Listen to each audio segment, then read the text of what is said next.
Before we get to the problems, we're going to re-emphasize the relationships here. So increase wavelength, decrease the frequency and the energy, and decrease the wavelength, increase the frequency and the energy. And I always think, still students think long lazy waves. The longer the wavelength, the less frequent it is and the less energetic. We are going to work some problems with our formulas. In this first one, it says, what is the frequency and emission of blue light with a wavelength of 4 times 10 to the negative 7 meters? So we're going to solve for frequency. So our mathematical formula is C is equal to lambda nu, or C is equal to the wavelength times the frequency. Here we're solving for our frequency, so we'll multiply through by the reciprocal of 1 over the wavelength to isolate this variable. So wavelength will cancel out, and so we'll end up with C over the wavelength is equal to the frequency. So let's do that. Frequency is equal to C, which is always the speed of light, to the 8th meters seconds. That over 4.00 times 10 to the negative 7 meters. So here meters will cancel out and our answer will be in 1 over S, or hertz. So let's think about our calculation here. Estimate a value and then calculate it. So we say 3/4 would be 0.75.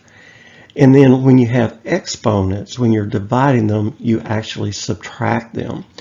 So it would be 8 minus a minus 7, or 8 plus 7, which would be 15. So my estimate here is 0.75 times 10 to the 15th. And so when you write a number in exponential notation, it needs to be between 1 and 10. And then so we'll make this 7.50 times 10 to the 14th. So I encourage you to plug that into your calculator and double check your answer. In most calculators, they have what they call an exponential notation key, and it's an EE key. So you'll need to learn how to use that when you plug in your numbers. I will kind of write it out here for you using a TI-80, let's see what I got, TI-84 calculator. So when I did that on mine, I'd type in 3, and then I'd hit the second key, and then the comma key, and on the comma key it should have an EE on top of it, like that. And so I'd hit 8, and then I would divide that by 4 times, or 4 second key, EE key, which is a comma key, negative 7. So try that out and see if that works for you. If not, you might need to refer to your calculator's manual to figure out how to do that. All right, so the second problem is, what is the wavelength of an emission with a frequency of 3.75 times 10 to the 14th. So we're solving this time for wavelength. Wavelength will be C over the frequency. So we got 3.00 times 10 to the 8th meters seconds over 3.75 times 10 to the 14th meters seconds. I'm sorry, 1 over S here this time, 1 over S. So this time seconds will cancel and our final answer will be in meters. So let's look at and see what the answer there. The answer there is 8.00 times 10 to the minus 7 meters as our answer. Next set of problems, and our next set of problems have to do with energy. So in these problems we are going to use E is equal to H times the frequency. And this first one's really easy because we are given the frequency, right? And we know Planck's constant, so we just have to multiply those together. So E here will be equal to Planck's constant, which is always 6.626 times 10 to the negative 34 joules seconds times 5.00 times 10 to the 14th 1 over S. So here seconds will cancel and our final answer will be in joules, which makes sense because it's an energy calculation. So when you're multiplying exponents, you add them together. So I'm going to estimate an answer and then we'll calculate it. So here we have 6.6, so I'll say 7 for that one, and times 5 is 35. So I'm going to say it's going to be around 35 times 10 to the negative 34 plus 14, which would give you negative 20, right? So 35 times 10 to the negative 20, or 3.5 times 10 to the minus 19 joules for my answer.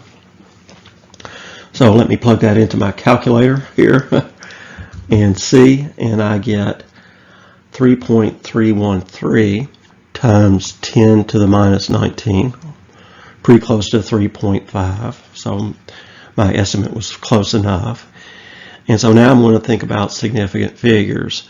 I have 1, 2, 3, 4 there, 1, 2, 3, 4 for the 6.626, and I've got 1, 2, 3 for my 5 times 10 to the 14th, so I'll need 3 significant figures in my answer. So 3.31 times 10 to the negative 19 joules will be my answer. Kind of a funny looking joules over there. I had a stray mark. All right. So now let's do our next problem, which is a little bit more complicated. Here we're solving again for energy, but instead of frequency, we're given wavelength. So it's a two-step problem. We'll have to change our wavelength into a frequency, and then we can multiply that by Planck's constant to get our answer. So here we have the wavelength problem.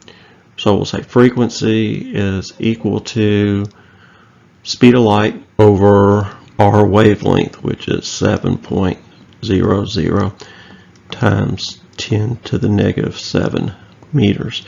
So here meters will cancel out and we'll get a frequency. Okay, so 3/7 equals to be 4.29 times 10 to the 14th 1 over S as our frequency. And then we'll plug it into our energy calculation. 6.626 times 10 to the negative 34 joules seconds there times 4.29 times 10 to the 14th 1 over S. Okay, so let's do another estimate and calculation. So we got 7, approximately 7 times 4, which would give you 28, times 10 to the negative 20, or 2.8 times 10 to the negative 19. And if you do this, you actually get 2.84 is your answer. Remember, seconds cancel out, and joules will be your final answer for that problem. Okay, so this kind of concludes this recording where we talked about the wave nature or the dual nature of the electron. I'll have some example problems for you to work through and some solutions to look at as well, so you can practice these problems. Don't let these funny Greek letters throw you off or get you worried. It's pretty simple mathematically, and once you practice it, you will get it.